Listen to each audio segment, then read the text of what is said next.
Hello and welcome to Big Jeff's Insights every Thursday on the Big Ten Huddle.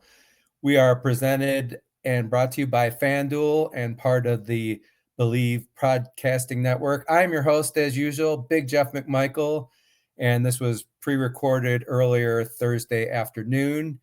As always, please like the podcast, subscribe to the Big Ten Huddle, where our goal is to provide comprehensive coverage and analysis of all Big Ten teams in an unbiased way. Have a great agenda for this week.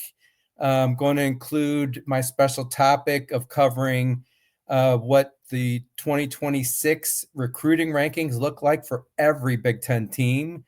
That's still the lifeblood of any program is recruiting. So that's our special topic today. I was a special guest with JR and Zach on Tuesday night this week, where we talked about the third playoff rankings and we gave our insights. I did give an update on my son, who's a junior in high school, playing on our local Centennial High School football team.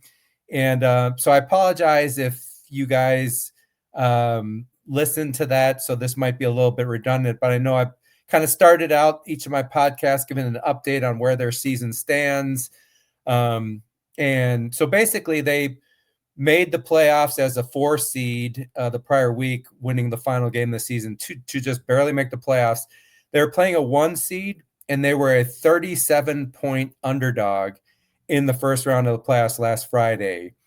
My son, he had broken his collarbone in June in a 7-on-7 camp. So he missed the first 5 games of the year and was able to play the final 5 games of the year, but hadn't made a real big impact. He's a wide receiver.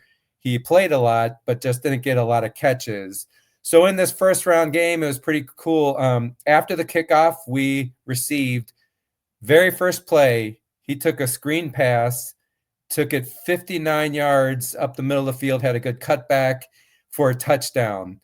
And I tell you, it just lit a fire under our team. And, we played a great game, just a great team game. Congratulations to Coach Miller. If you're listening, he does listen sometimes. We won 28-21 as that 37-point underdog. It was the biggest upset across all of the playoffs in Georgia. All the teams played their first round games on Friday night, and only one other 4 seed beat a 1 team. So that's really cool. The other thing is the local Atlanta Fox 5 News named us the team of the week. So they were actually at our school this morning for a pep rally we had. They cut in live in the morning newscast a couple different times, in fact, during our the pep rally. So just really cool thing to share with you guys. If you have any sons that play football or daughters, flag football is the fastest growing sport in Georgia. I assume that's the same across the nation. Our round 2 game is Friday night. We're once again going to be a big underdog. This time only a 22-point underdog. No problem, right? So if we did it once, we can do it again. Why not? So needless to say, my son and the entire community is super excited. All right, so let's get to the agenda. Like I said, a really good one. So the first thing I'm going to do is review my Week 12 picks. So I chose 2 games. We'll review those and draw insights from those 2 games. Then my special topic, we're going to look at 2026 recruiting rankings. So we're less than 2 weeks away from the fall, which is called now the first signing period. It's Wednesday, December 3rd. So 2 weeks from yesterday. And I can tell you the majority of the signees come from that first signing period that happens December 3rd. So it's a big one. So that's an important topic to cover. The third thing, Week 13 picks, right? So I'm going to choose 2 games again.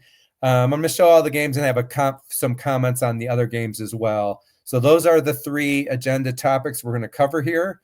The final reminder is everything I cover here, including the recruiting rankings, will be in an article, bigjeffsfootball.com.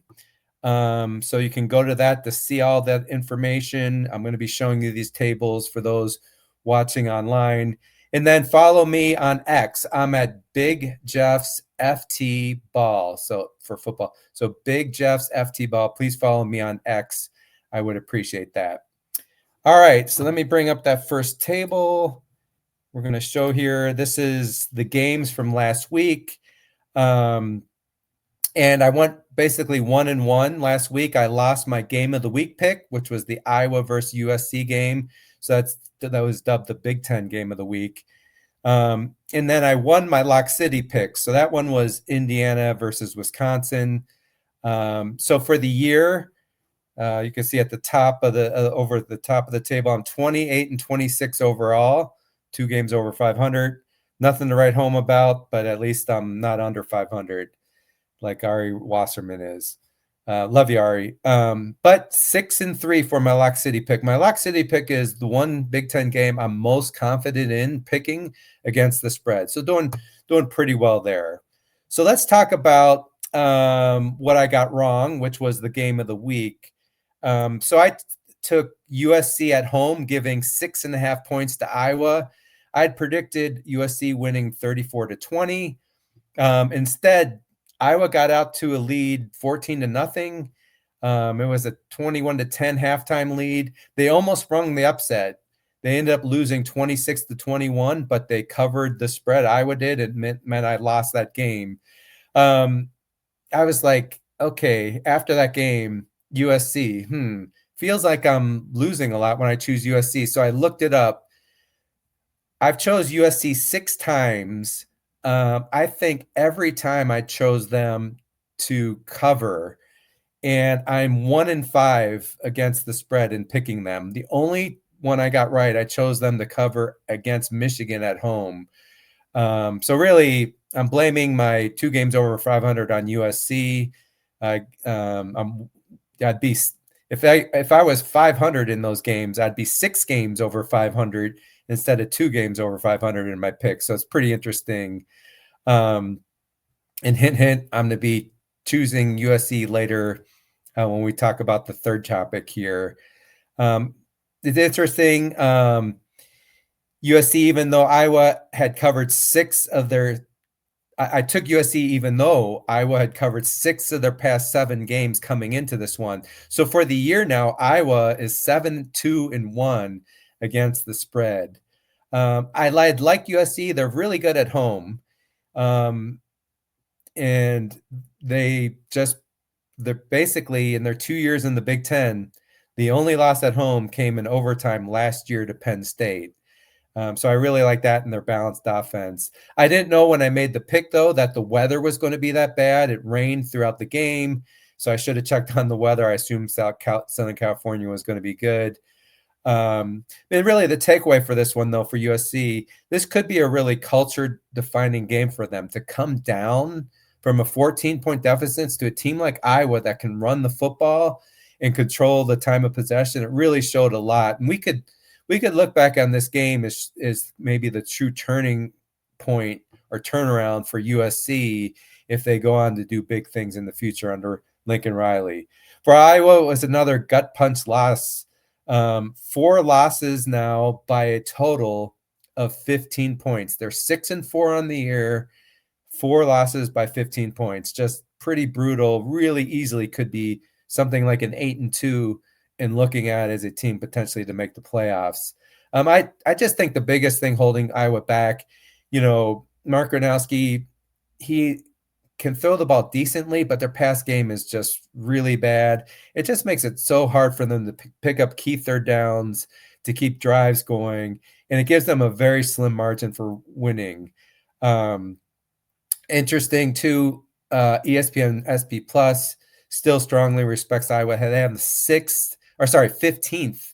They rank Iowa 15th still, even after that loss, in the nation, with the 6th best national defense, according to SP Plus. So the other thing, 13th straight loss against top 25 teams for Iowa. Just brutal. They're not finding a way in these big games to get over the hump.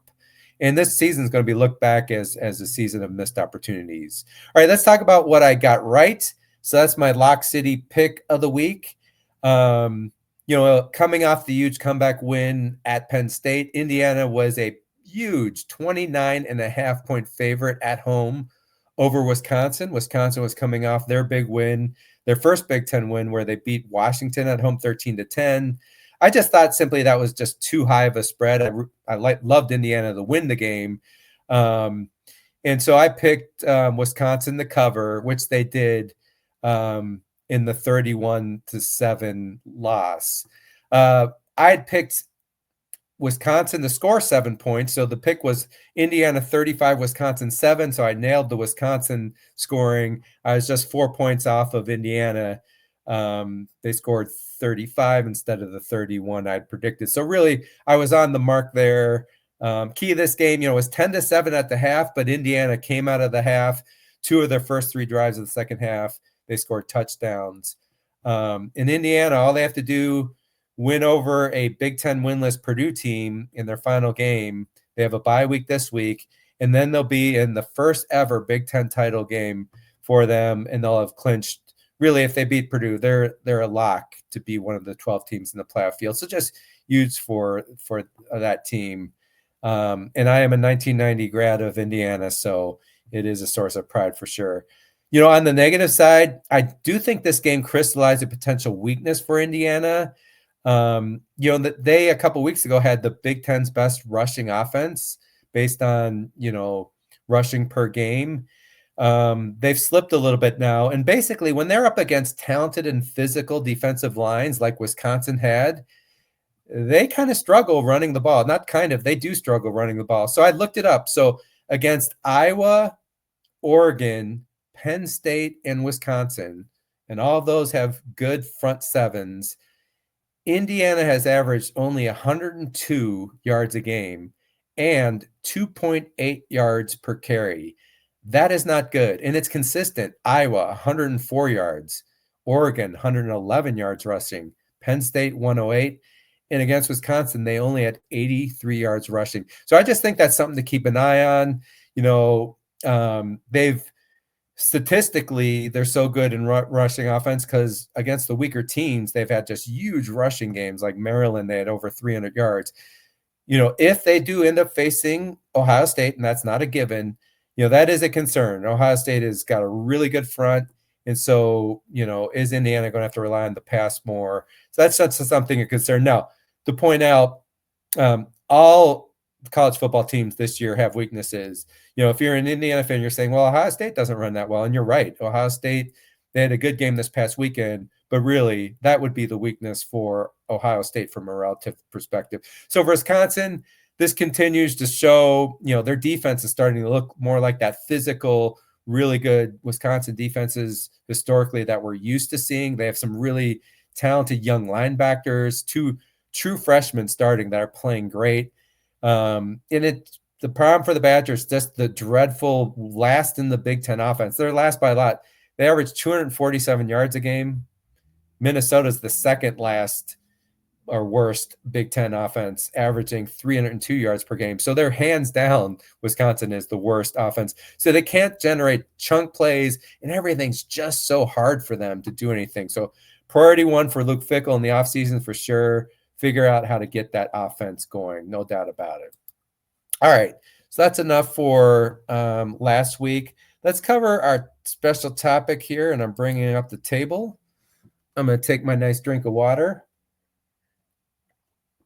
so I can speak clearly. I think this is really cool information, like I talk about, less than 2 weeks away from the first signing day period, which is December 3rd. Just a little background on this. Despite the transfer portal and NIL definitely changing the dynamics of college football, let's not fool ourselves. Traditional high school recruiting still remains the lifeblood of any good college football program.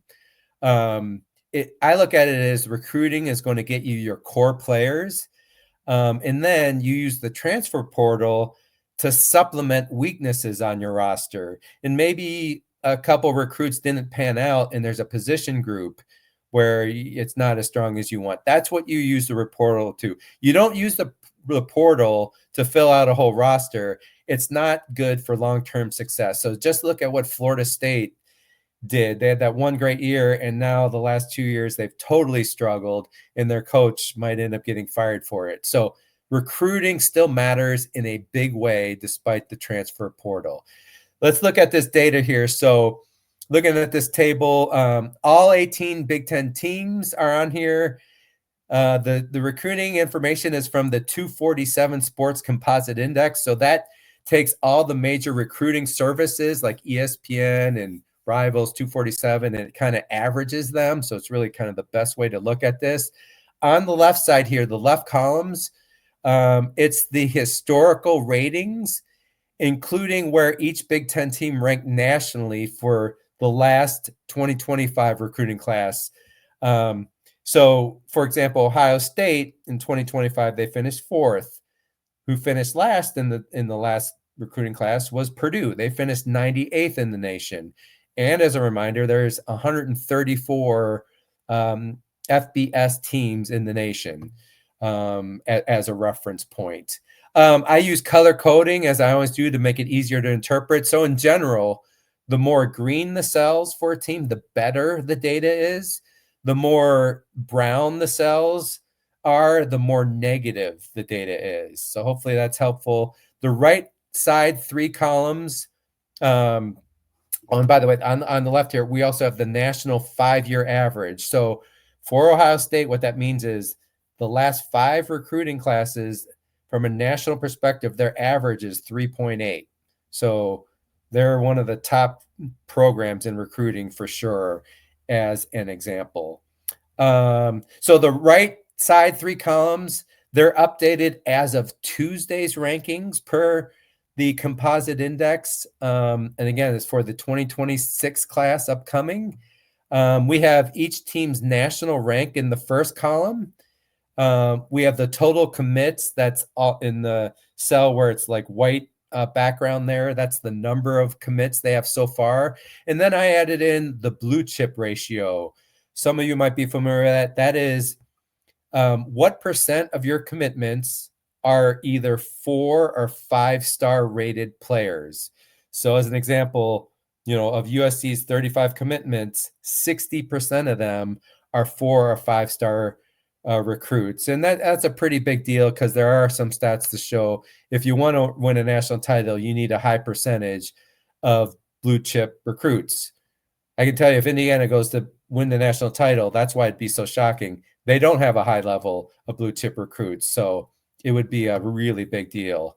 And it would be unprecedented for sure. So team data, and a reminder, all this is on bigjeffsfootball.com in my article. We're going to first talk about those doing best for the 2026 class. So we're going to cover every team here.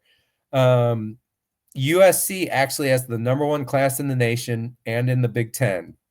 It's really why any talk of Lincoln Riley coming into the year, because they've had the number 1 class since the summer.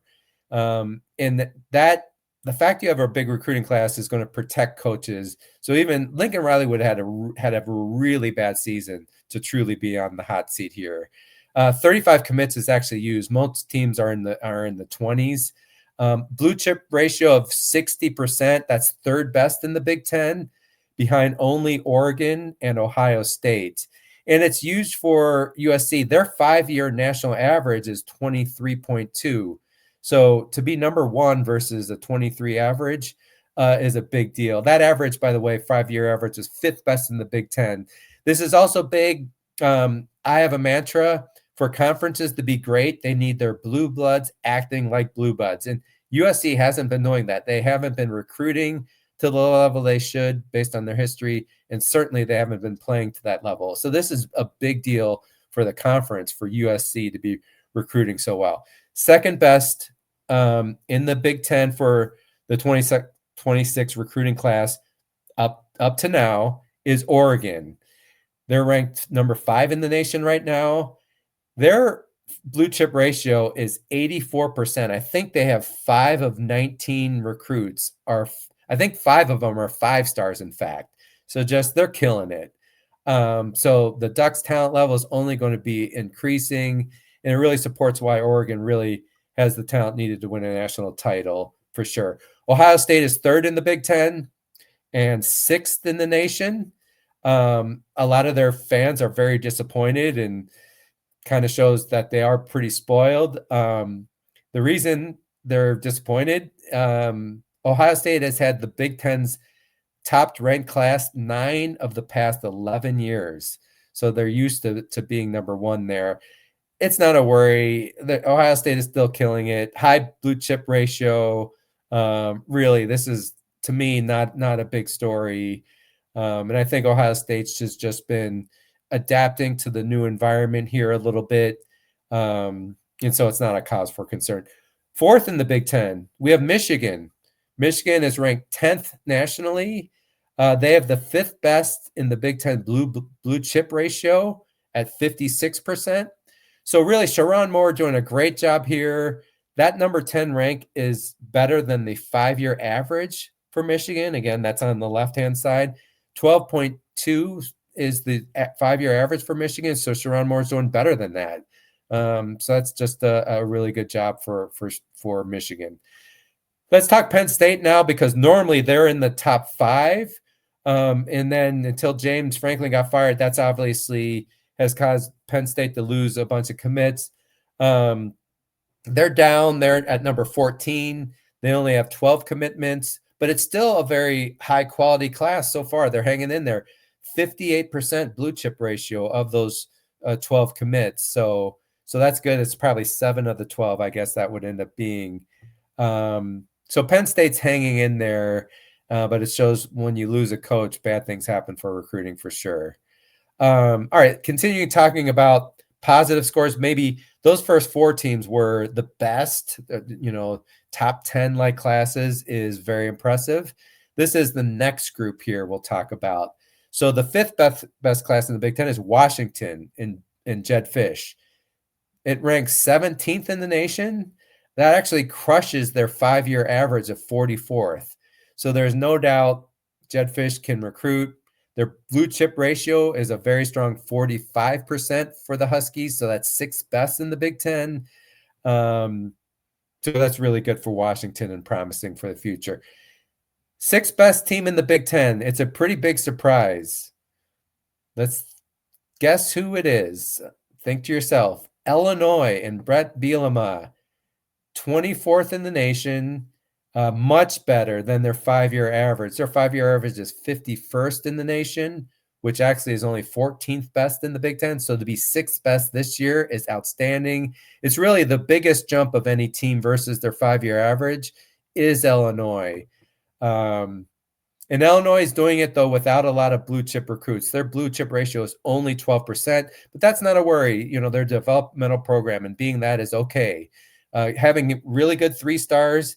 Some of those 3 stars are hungrier than the 5 stars, right? They're not being pandered to like the 5 stars are. So really, looks like Illinois is here to stay under Brett Bielema. 7th best Big Ten ranking team is another surprise for the recruiting class. PJ Fleck in Minnesota. They're ranked 26th in the nation. That is versus their 5-year average of which is only 52nd in the nation, or sorry, 43rd, about 43rd in the nation is their 5-year average. So they're greatly overachieving, have a good big class of 30 and a 17% blue chip ratio. So really good by PJ Fleck in Minnesota. The 8th best class, another school that is far overachieving their 5-year average. Not surprising, Kirk Cignetti in Indiana, 8th best. Their 5-year average is 52nd in the nation, and this year nationally they're 29th. So much better, 17% blue chip ratio, which I can tell you for Indiana is a good one. This has the potential to be Indiana's best ever recruiting class. And like Illinois, Indiana's here to stay. It's a big jump, not quite as big as versus Illinois' 5-year average, but very impressive momentum for Indiana building there. All right, so ninth ranked class in the Big Ten thus far, Iowa and Iowa ranks 30th in the nation. This may surprise you, but that's about where a little better than the 5-year average for Iowa. The 5-year average is 33rd in the nation. And Iowa's blue chip ratio is really strong, 41%. So they're in like they're probably what, seventh best in blue chip ratio in the Big Ten. I said this in a spring recruiting podcast I did. Kirk Ferentz is recruiting better than he ever has in his 20 plus years at Iowa, which is why I've been saying he doesn't need to retire. He just needs to figure out how to win these close games. He's got the program in a good spot. All right. So the next group is what I'm kind of calling your below average in the Big Ten teams. It doesn't mean it's bad. We're going to start with number 10 in the Big Ten, Michigan State. They have the 34th best national class under Jonathan Smith. Blue chip ratio, a solid 19%. The on-field results just aren't there. So, it's the second year under Smith. That's been disappointing. But recruiting is better than I thought, actually. And Michigan State's average is 38, so they're a little better than their 5-year average. 11th in the Big Ten is Rutgers and Greg Schiano. That is 37th best in the nation. That is about in line. They're about 40th in their 5-year average. And then their blue chip ratio is only 10%. So that's kind of on the low end, but Rutgers is a developmental program for sure. Number 12 in Big Ten recruiting, Northwestern. That they're currently 50th in the nation for their class, much better than their 5-year average, which is normally they're about 58th in the nation based on that 5-year average. So that's second to last in the Big Ten. So David Braun is really doing a good job. This is interesting. All their recruits are 3 stars. They don't have a single 4-star. So their blue chip ratio. I'm sorry, I have that wrong. They do have a 4. They have one 4-star. So 5% blue chip ratio. I got ahead of myself there. But either way, David Braun doing very well. It's Purdue. So Purdue is number 13.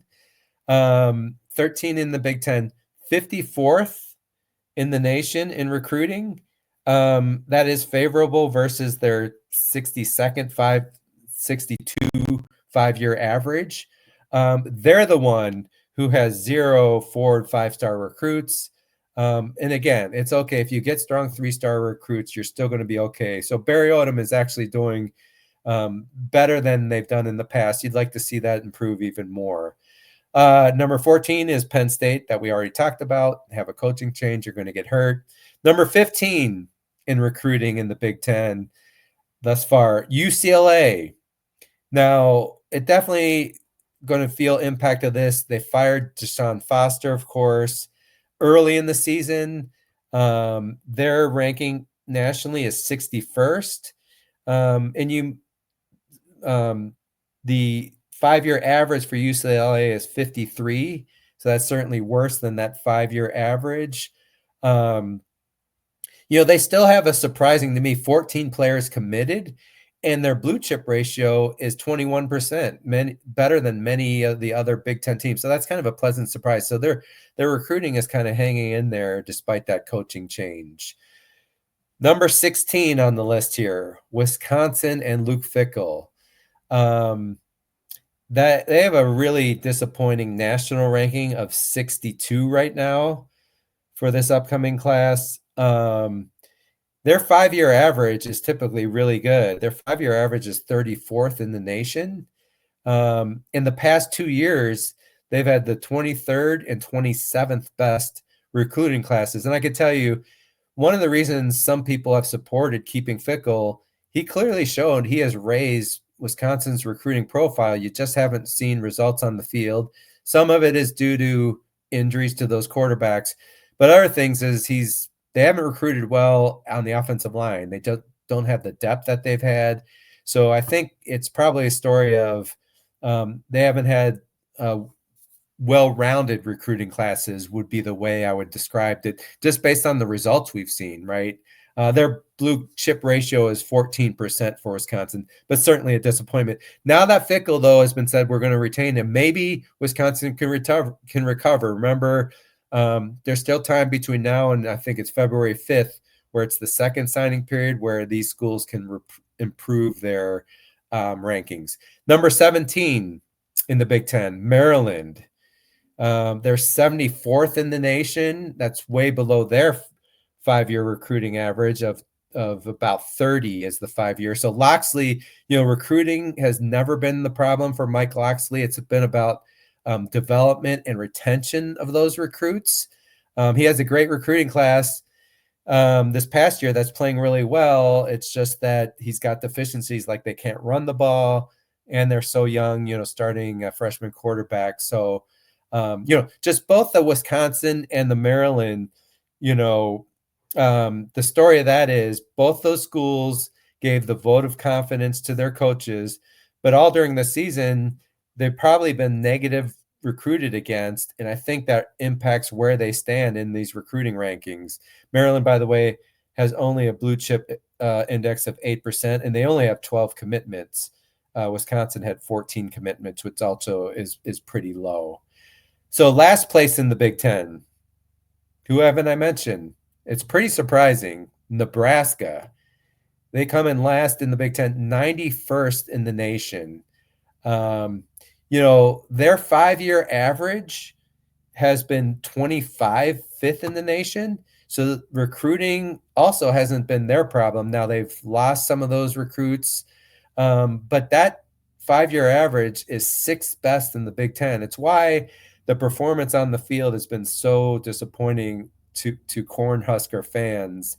They only have 10 commitments and then a 20% blue chip ratio. So 2 of them are 4 or 5-star recruits. I don't think they have a 5-star, so they must be both 4-star recruits. This really surprises me. If I was a recruiting expert, maybe there's a reason for that. Maybe they intended to sign a small recruiting class and they plan to go strong in the transfer portal. I'm not sure, but again, I don't love to see that. Only 10 recruits, and for Nebraska, it's not like Matt Rule had speculation he's going to lose his job. Now, when the Penn State job came open, yes, people were thinking, well, maybe he'll take the Penn State job, but I don't think they've had a lot of defections. I think they've had that, low number for a while now. So the explanation for that is not that some recruits left because maybe Rule would take the Penn State job. So that's pretty curious one there for Nebraska. So just a few summary comments on this. I have an average at the bottom. The national average across our 18 Big Ten teams is 37. So an average of 37 nationally. That's actually lower than our 5-year average. The 5-year average per team in the Big Ten is about 35. So we're a little bit lower than that. Again, we're not done yet, but that is a little disappointing. I talked about how if you have a coach on the hot seat, that's why the vote of confidence can be important, even though maybe some people won't believe it. It definitely impacts your recruiting. Jed Fish, maybe I mentioned or maybe I didn't. He clearly can recruit, but he's got to get better results on the field. USC reestablishing themselves as a blue blood through recruiting, I think, is going to be a great thing for them and for this conference. And then the biggest surprises of the last 2 years on the field happens to be the 2 biggest risers in recruiting. That's Illinois and Indiana, which is great. The final thing, I guess, the other factor I think helping Indiana and Illinois, in addition to good results on the field, is the belief that Cignetti and Bielema, they're kind of further along in their coaching career. I mean, Cignetti's in his 60s. I bet you recruits really believe that when they say this is my last stop, I want to end my career here.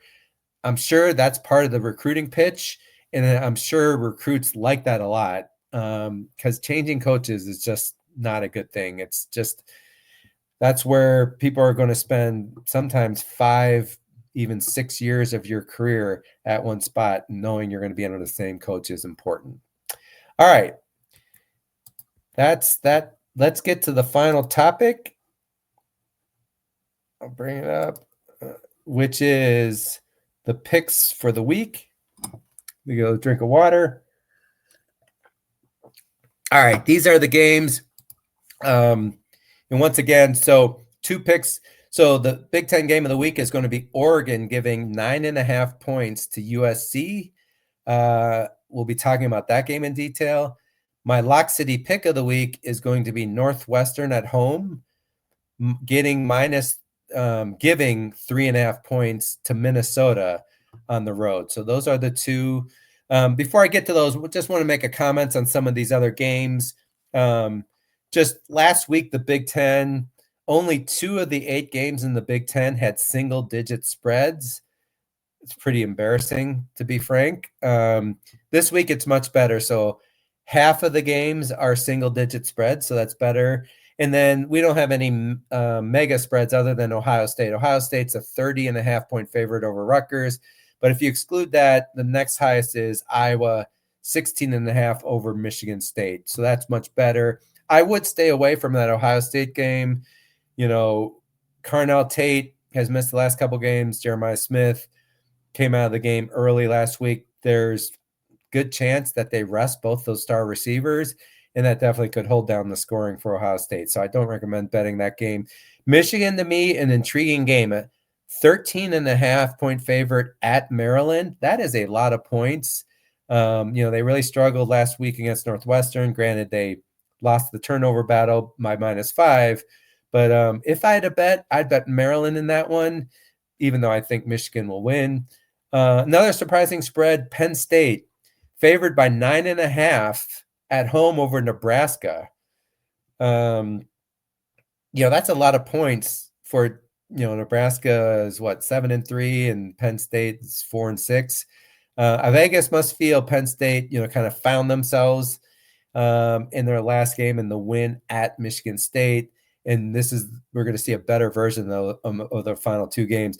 For Nebraska, they've struggled against strong defensive fronts, so that's something to support that spread for Penn State. But Dylan Raiola is out. TJ Lateef actually performed very well in their last game against UCLA. I think they had an off week last week. So really, good chance he's going to be more settled. It is a tough road environment for sure at Penn State. Feeling that, with the giving up a lot of sacks, maybe Lateef gets the ball quicker than Raiola. And that could be important against a good defensive line that Penn State's have. I would stay away from that game, frankly. Washington favored by 10.5 at UCLA. That's another game to stay away from. The Huskies, they typically on the road play really below their capability for sure. And then Nico Iamaleava, I always struggle with his name. Nico, there's a question whether he's going to play in this game. So that's a big deal too. I would stay away from that game. The final one, I think this really would be an interesting one to be at. Brett Bielema in Illinois returning to his old stomping grounds, visiting Wisconsin as a 9.5-point favorite. Wisconsin playing with a lot more energy and fire than they have all season. Illinois, though, has been playing very consistently.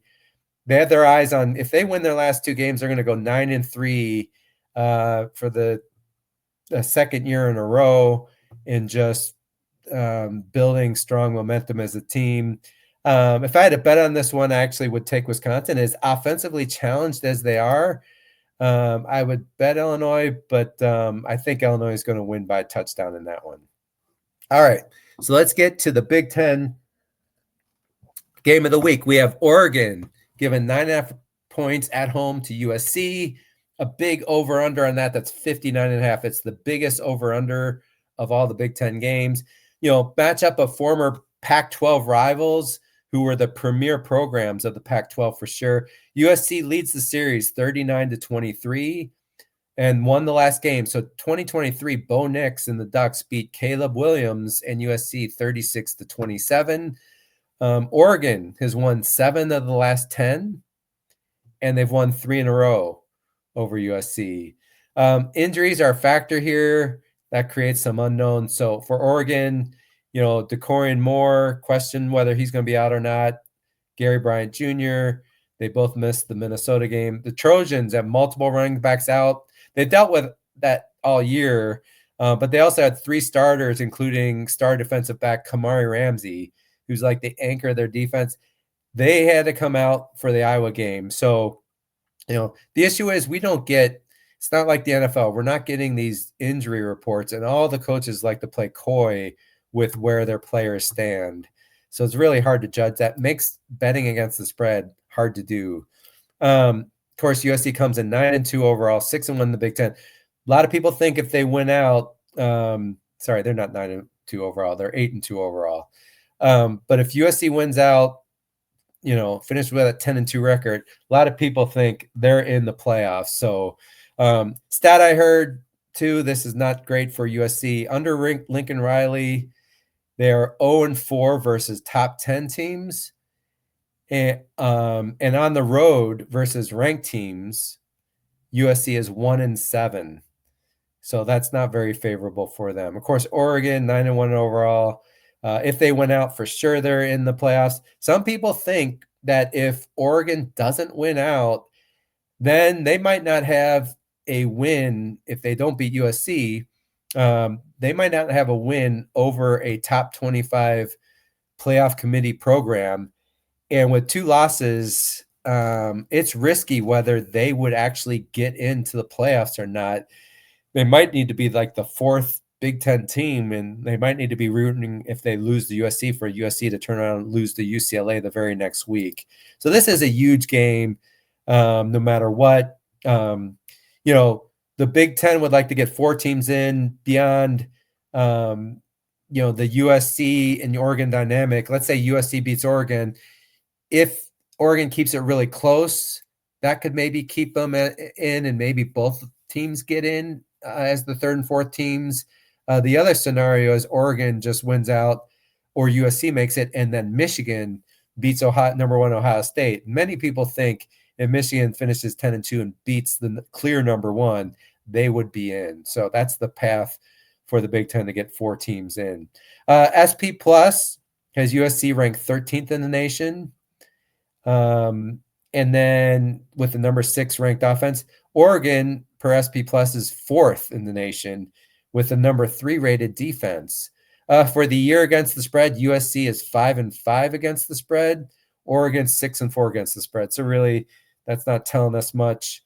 As always, I like to go through reasons why one team can cover versus not. So for Oregon, why Oregon can cover 9.5, I give 3 reasons here. Number 1, Oregon's offensive line is better than USC's defensive line, probably substantially so, and the Ducks' running game has just hit a different gear, and it's really going to be hard to contain. So, Oregon's offensive line is big, good, appears to be getting better too.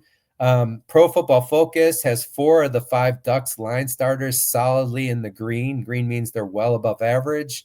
And guard Emmanuel Pregnon, left guard, is the best of the bunch. He ranks 3rd among all college football guards in blocking. So he's like the anchor. Meanwhile, for USC, 3 of their 4 defensive line starters rank as average per PFF. Only senior right end Anthony Lucas ranks well above average. So, I'm not saying this is a bad defensive line, but not the type you typically see for a team that wants to make a 12-team playoff field.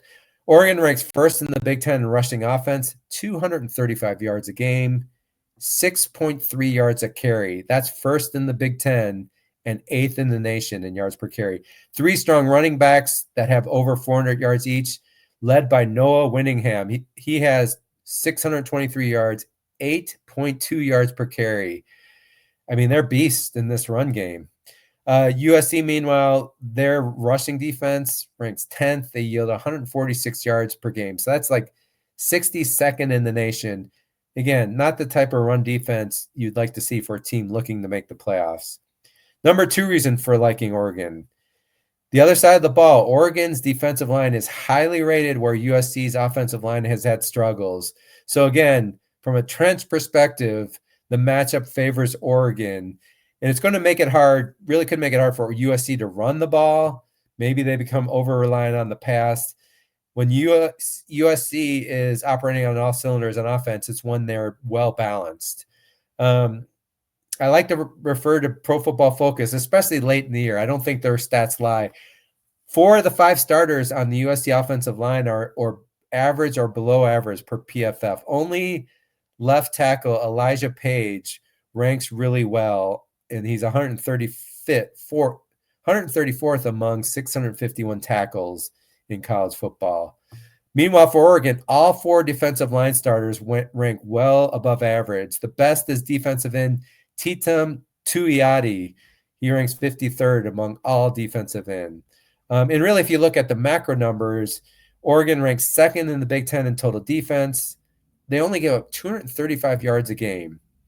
And then they're 6th in the Big Ten in rush defense, giving up only 108 yards per game. So, USC does run the ball very well, though. 191 yards per game, 5.6 per carry. But this is going to be their stiffest test to date for that USC running game.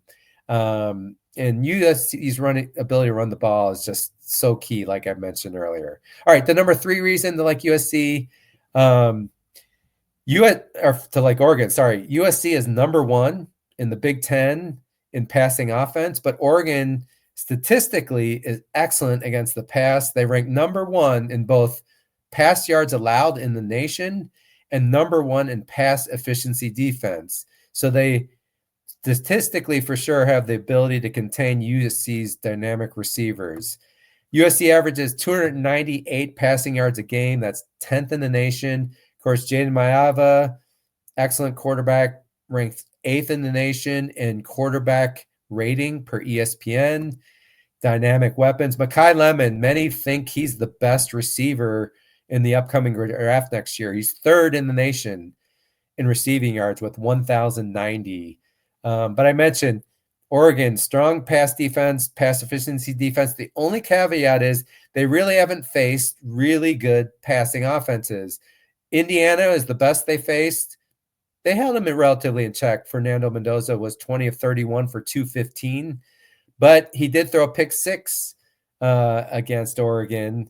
And but I do think statistically for sure, the Ducks have the capability to hold USC's passing attack in check.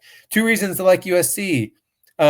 This is surprising, but USC is much better than Oregon in the key metrics of red zone defense and offense, and that can be the difference in close, games between 2 fairly closely matched teams.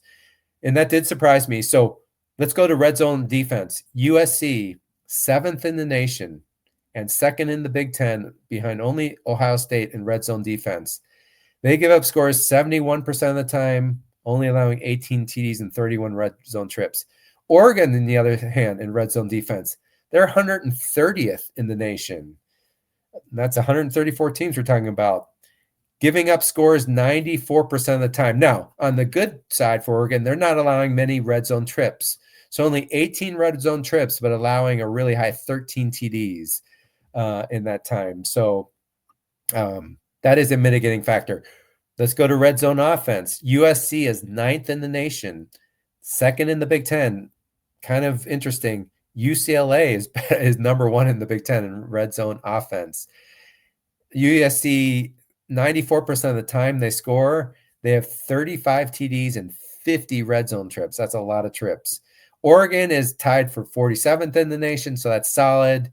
Score 88% of the time, 29 TDs and 41 red zone trips. So Oregon's not bad there, but USC is really, really good in the red zone.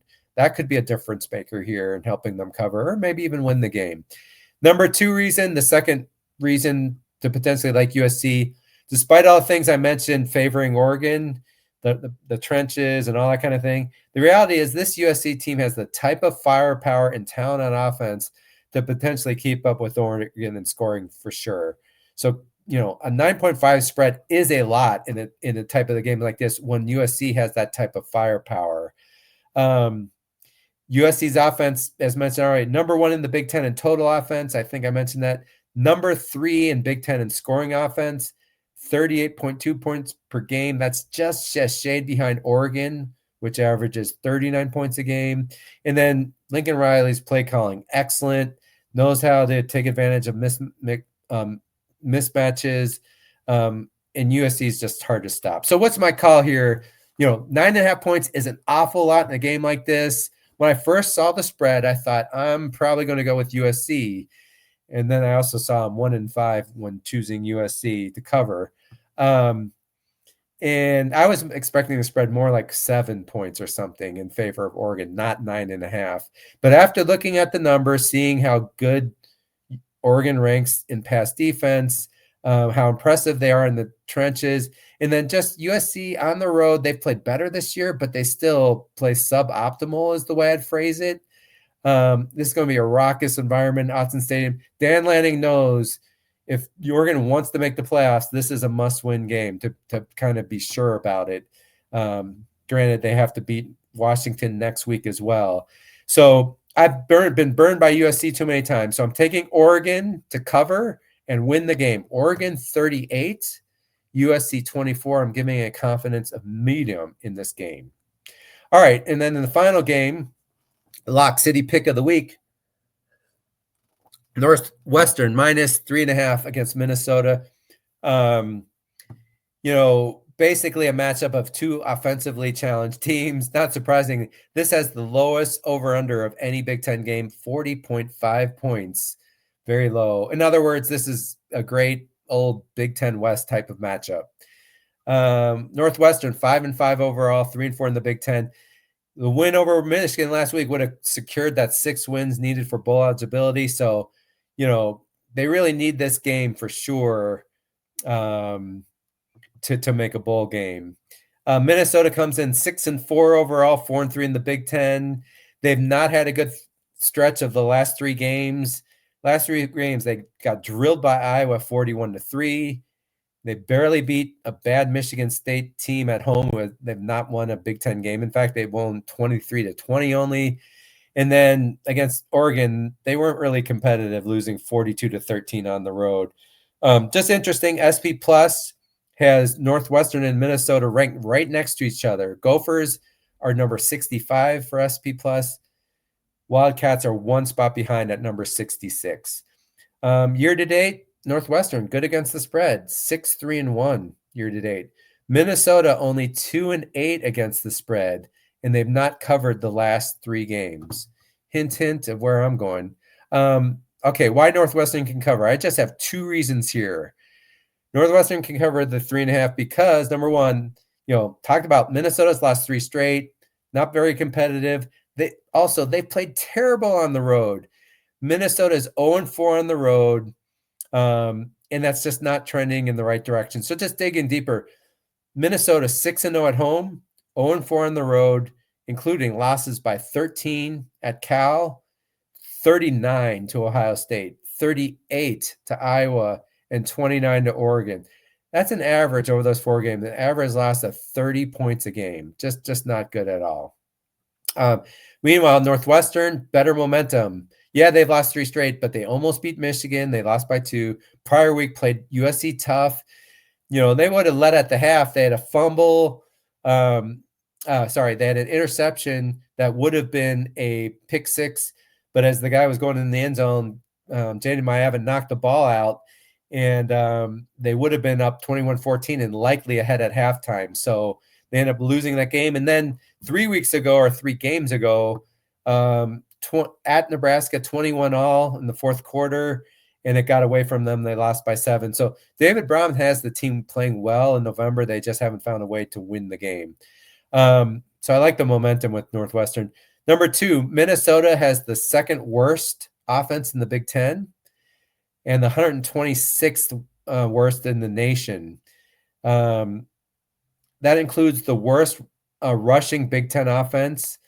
And then the Gophers do have a pretty good passing game that actually aligns well to the strength of Northwestern's defense, who are 8th in the Big Ten in pass defense. So, just in general on Minnesota, it really perplexed me, this lack of a run game. And so I looked up some stats. They're averaging only 105 yards on the ground across all their games. That's really bad. And it continues the trend from the last 2 years. Here's the 4-year trend. So 2022, they were 16th in the nation in rushing. In 3 years ago, 2 years ago, they were 65th. Last year, they were 109th, and now this year, 124th. They're just going worse and worse and worse in rushing offense.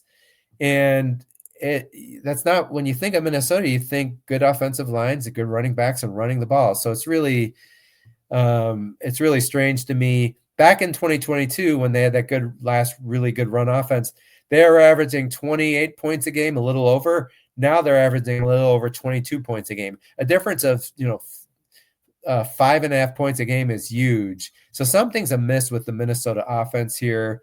And then a further thing that favors Northwestern, Minnesota, a solid 12th in Big Ten passing at 197 yards a game. But again, I mentioned this, Northwestern's defense, quite strong in pass defense, 8th in the Big Ten. Defensive backs rank really well for Northwestern and PFF. And overall, just Northwestern has a solid defense. So why take the points with Minnesota? 3 things here. Giving Minnesota hope is their defensive matchup with the Northwestern offense is favorable because the Wildcats, they're much better at running the ball. And that is where the Gophers' defensive strength is as well. So Northwestern's offense, 6th best in rushing offense, averaging 169 yards a game. This sophomore, Caleb Komalafe, 6th in the Big Ten in rushing, 757 total yards. He's really good. His vision, tough running. I've just been so impressed with him. But Minnesota, their rush defense, that's the strength of their defense. 8th in the Big Ten. They only give up 115 yards per game. That's a reason to like Minnesota because the Wildcats struggle throwing the ball.